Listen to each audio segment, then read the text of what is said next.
Welcome back to my channel, where we try to learn from the masters, the wise ones who have ever lived and walked on this planet,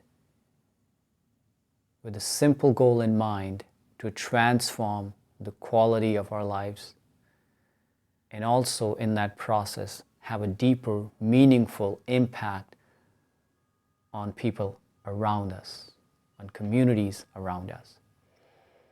And in this series of videos, I am going to cover the book 7 Habits of Highly Effective People by Stephen Covey. So you can call it a book club series where in short videos, I will cover the whole book over a period of time. Now personally, I've read this book twice and this is the third time I'm reading the book. I've enjoyed it so much that I'm committing that I will read it once every year, because there's so much wisdom in this book that even one lifetime is not enough. So one of the key things in the book that Stephen Covey talks about is winning the daily private victory with early morning meditation, reading strict scriptures and exercises. So that's one nugget or tip that really resonates with me, that winning that private victory. What does your morning routine looks like? Do you pick up the cell phone first thing in the morning? Do you wake up groggy and a little bit restless and tired? Or do you have a routine where you go for a walk, or you meditate, or you read a scripture or a book that lifts you up? So winning that private victory before you go out into the world, be it your workplace or taking care of your family, before you win that battle of public victory, win that battle of private victory. And then he also talks about that common sense isn't always common practices.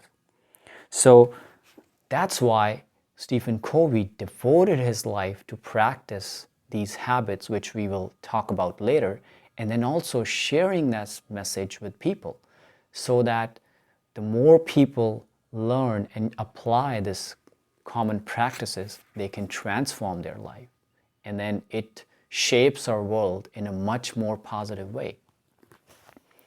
Another one that I really find meaningful is that principle-centered approach to living.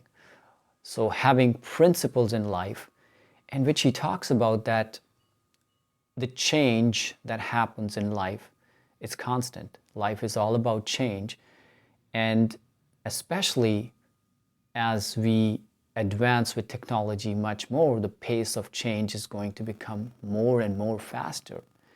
And then what is in our life that is changeless that we can hold on to?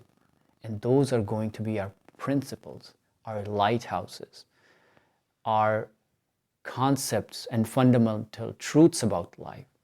Something that was true 100 years back and is going to be true 500 years down the line too.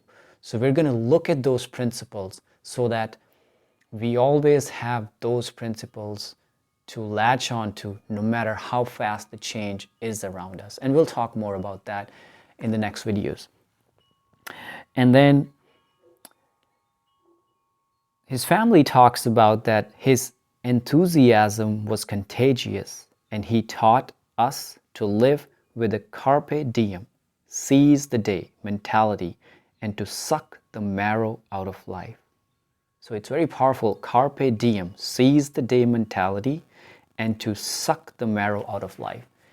And what it means to me is that a lot of times we are lost in focusing and putting attention on things that are really not giving us any benefit, when we could have used all that time during the day to focus on ourselves, to develop the qualities and habits that move us forward, and that is sucking the marrow out of life.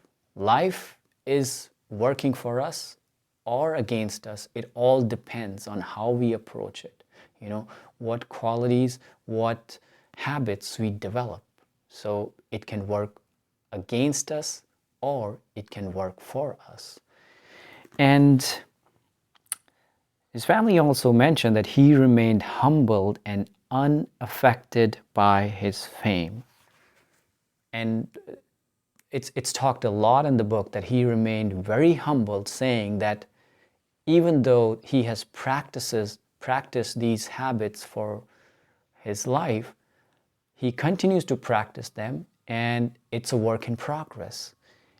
And he's continuously sharpening the saw. And he is teacher and at the same time student of these practices.